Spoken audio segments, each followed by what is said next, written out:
بسم اللہ الرحمن الرحیم الحمدللہ رب العالمین والصلاة والسلام علی نبینا محمد وعلی آلہ واصحابہ اجمعین من تبعہم بإحسان الی یوم الدین اما بعد۔ کل بات کہاں پہنچی تھی مشاہد؟ آخری بات کیا چل رہی تھی ہماری کہ کلھا فی النار الا واحدہ کا مسئلہ ہم نے کلیئر کر دیا تھا، اور جو ہے کیا نام ہے فرقوں کے جو تعداد کا مسئلہ تھا اس کو بھی ہم نے کلیئر کر دیا تھا، ٹھیک ہے؟ کہ کچھ لوگ جو ہے بعض علماء نے تعداد گنانے کی کوشش کی ہے، اور سب نے جنہوں نے بھی اپنی اپنی کتابوں میں فرقوں پر بحث کی ہے انہوں نے تعداد کا ذکر کرنے کی کوشش کی کہ ظاہر ہے، بلکہ بعض لوگوں کا تو یہ بھی استدلال ہے کہ فرقے 72 یا 73 ہی رہیں گے، اس سے زیادہ کبھی نہیں ہو سکتے۔ کچھ لوگ کہتے ہیں کہ یہ اس سے عدد مقصود نہیں ہے بلکہ کیا نام ہے کثرت مقصود ہے، سمجھ رہے کہ نہیں؟ اور لیکن کچھ یہ کہتے ہیں، بعض علماء کہتے ہیں کہ نہیں، اس میں تعداد مقصود ہے۔ مقصود کیا ہے؟ جن لوگوں نے کہا کہ تعداد مقصود نہیں بلکہ یہ کثرت مراد ہے، تو وہ یہ کہتے ہیں کہ مطلب بھئی انحراف کی کوئی حد نہیں ہو سکتی، انحراف کی اور ہوا پرستی کی کوئی حد نہیں ہو سکتی، سمجھے کہ نہیں؟ جتنے لوگ اتنی احوا، اور ویسے بھی 70 کا لفظ عربی زبان میں تکثیر کے لیے آتا ہے، اور جو لوگ کہتے ہیں عدد مقصود ہے وہ کہتے ہیں کہ 70 آتا ہے تکثیر کے لیے، 30 و 70 نہیں۔ سمجھ آئی بات؟ کچھ لوگوں نے اس کی تضعیف اس اعتبار سے کی ہے کہ مطلب جن لوگوں نے ضعیف کہا ہے یا جنہوں نے اعتراض کیا ہے وہ یہ بھی کہتے ہیں کہ ٹھیک ہے اگر حدیث کو صحیح مان بھی لے تب بھی معنی اس کا مقبول نہیں ہے۔ کیسے؟ کہتے ہیں کہ بھئی حدیث بتا رہی ہے کہ یہودی 71 فرقوں میں بٹے، نصرانی 72 میں، اور یہ امت 73 میں بٹے گی، تو یعنی گویا یہ امت نعوذ باللہ یہود و نصارہ سے زیادہ بدتر ہو گئی۔ سمجھ آ رہی بات کہ نہیں آ رہی؟ جبکہ یہ خیر الامم ہے، کنتم خیر امت۔ ہاں اعتراض سمجھ آیا کہ نہیں آیا؟ آیا شیخ؟ جی شیخ۔ جی شیخ۔ کچھ لوگوں نے اس اعتراض کی بنا پہ حدیث کو معلول قرار دیا ہے کہ گرچہ سندن صحیح مان لی جائے پھر بھی یہ معلول ہوگی، لیکن یہ بات غلط ہے، یہ بات غلط ہے۔ امت من حیث المجموع، اس کا جواب یہ ہے، لیکن شبہے کو سمجھنے کے بعد جواب پہ توجہ دینا بہت ضروری ہے، کیونکہ کبھی کبھی کیا ہوتا ہے کہ شبہہ تو سمجھ میں آ جاتا ہے اور دماغ میں بیٹھ جاتا ہے، اور لیکن جواب بھول جاتا ہے انسان، تو شبہہ لٹکا رہتا ہے دماغ میں ہمیشہ، سمجھ رہے کہ نہیں؟ شبہے کو سننے کے بعد اس کے جواب کو زیادہ توجہ سننا چاہیے، کیونکہ کبھی کبھار شبہہ لٹکا رہے، کیونکہ شیطان مدد کرتا ہے نا وہاں پہ انسان کی، شبہہ لٹکا رہے دماغ میں۔ کتنی خطرناک شبہہ ہے یہ، حدیث کو رد کر دینے، اس حدیث کو رد کرنے کے لیے یہ شبہہ کتنا خطرناک ہے کہ بھئی یہ حدیث صحیح نہیں ہے، معلول ہے، علت قادحہ یا علت خفیہ، جس کو علت فی البطن کہتے ہیں، متن کی علت ہے اس کے اندر، اور متن کی علت یہ ہے کہ شریعت کی دوسرے نصوص کے خلاف ہے۔ جب یہ خیر امت ہے تو خیر امت کے لیے کہا جا رہا ہے کہ یہود و نصارہ سے بھی زیادہ بدتر ہو جائیں گے، وہ 72 میں پہنچو آپ 73 پہنچیں گے۔ تو اس کا جواب یہ ہے کہ امت کو جو خیر کہا گیا ہے وہ من حیث المجموع کہا گیا ہے، اس کا مطلب قطعاً یہ نہیں ہے کہ 72 فرقوں کا مطلب قطعاً یہ نہیں ہے کہ پوری کی پوری امت شر اور مطلب یعنی کہ اس میں شر ہے اور خراب ہے اور فاسد ہے، یا یہود و نصارہ سے زیادہ بدتر ہے، بلکہ بعض امت میں بعض فرقے بعض لوگ ایسے ہو سکتے ہیں جو کیا نام یہود و نصارہ سے زیادہ بدتر ہو، بلا شبہ، اس میں کوئی شک نہیں ہے، کوئی شک نہیں اس کے اندر. اور جو فرقے نکلے ہیں 72 فرقے، جو فرق حالقہ جو ہے، تو فرق حالقہ گرچہ وہ 72 ہے اور فرق ناجیہ صرف ایک ہے، تو 72 کا مطلب یہ نہیں ہوا کہ ان 72 کے حساب سے پوری کی پوری امت، یعنی گویا امت کو آپ جو ہے 73 کو 100 مان لیجئے اور اس میں سے ایک جو ہے اس کا پرسنٹیج نکالیے 100 میں سے، تو اب جو بھی اس کا پرسنٹ آیا اتنے پرسنٹ امت حق پہ اور صحیح، اور باقیہ سب بدتر ہو گئی، یہود و نصارہ سے بھی زیادہ خراب ہو گئی. نہیں، یہ مطلب نہیں ہے اس کا. فرقہ بننا اور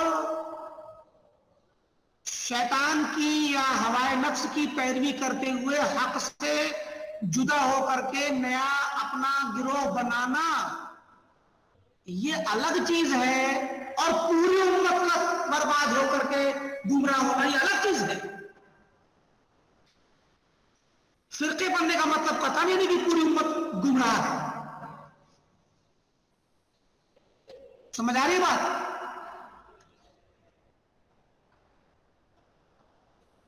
نہیں سمجھ میں آیا. اتنی بات تو سمجھ میں آئی پھر سے نا. دہرائیے. فرقے ہو جانے کا مطلب قطعاً یہ نہیں ہے کہ امت پوری کی پوری گمراہ ہو گئی. زیادہ فرقے 72 فرقے 73 فرقے ہو گئے اور 72 فرقے جہنم میں جائیں گے تو 72 کے 72 گویا یہود و نصارہ کی طرح گمراہ ہو گئے اور امت کے اندر زیادہ سب کے سب گمراہ ہیں یا شر اور گمراہی زیادہ ہے. نہیں، اس کا مطلب یہ نہیں ہے، بلکہ حقیقت یہ ہے کہ گرچہ 72 فرقے گمراہ موجود ہیں اس امت میں، لیکن یہ فرقے اصل میں چند ائمہ ضلالت ہوتے ہیں. ائمۃ الضلال، ائمۃ الکفر، ائمۃ البدع، ائمۃ الضلالہ. یہ ائمۃ الضلالہ جو ہوتے ہیں شیاطین الانس، یہ شیاطین الانس جو ہوتے ہیں یہ لوگ چند ہوتے ہیں، معدود، گنے چنے، شاذ. یہ شاذ لوگ ہوتے ہیں اور ان کی پیروی بھی چند ہوا پرست اور شہوت پرست، شہرت پرست، مال پرست اور عہدہ اور منصب پرست لوگ کیا نام ہے ان کی پیروی کرتے ہیں. ورنہ عمومی امت اصل فطرت پر قائم ہے. اور اسی لیے جو لوگ یہ کہتے ہیں کہ ہم سواد اعظم ہیں، یا احناف کو ہم سمجھتے ہیں کہ یہ سواد اعظم ہے، یا ان کا کہنا ماتریدیہ اور اشاعرہ، یہ پوری امت، لوگ کہتے ہیں ارے پوری امت تو ماتریدیہ ہی ہے، یہ چند سلفی اور یہ وہابی چند گنے چنے آ کر کے اپنے آپ کو دعویٰ کرتے ہیں کہ ہم اصلی اہل سنت ہیں. اصل امت تو ماتریدیہ اور اشعریہ ہے. تو معاف کیجئے گا، گرچہ آپ کے عمومی آپ کی پیروی کرنے والا جو طبقہ ہے یا آپ کی پیروی کرنے والے لوگ جو اپنے آپ کو اشعری ماتریدی کہتے ہیں، گرچہ وہ سواد اعظم ہی ہیں، لیکن معاف کیجئے گا آپ کے علماء کے علاوہ اور آپ کے طلباء کے علاوہ جو آپ کے عوام ہیں وہ ہمارے ہیں. سارے عوام اس بات کا عقیدہ رکھتے ہیں کہ اللہ تعالیٰ کی صفات کو مانتے ہیں، سارے عوام اللہ تعالیٰ کو عرش پر مانتے ہیں. آپ بگڑی ہوئی فطرت کو بگاڑ کر کے، اپنی فطرت کو مسخ کر کے طلباء کے دماغ کہ گرچہ امت میں ہماری اشعری ماتریدی ہندوستان میں لے لیجیے، ماتریدی پورے ہندوستان میں، پاکستان میں، بنگلہ دیش میں، سری لنکا میں، نیپال میں، برما میں، بنگلہ دیش میں اور جتنے آس پاس کے ادھر افغانستان میں اور ادھر اور بڑی افغانستان، ایران اور کیا نام ہے ازبکستان، تاجکستان، قزاقستان، قرغیزستان اور ترکمانستان، ان تمام ملکوں میں جائیے. یہ تمام ملکوں کے اندر یہ سب بلاد ماوراء النہر اور بلاد السندھ والہند، ان ملکوں میں ماتریدیت پائی جاتی ہے. تو ماتریدی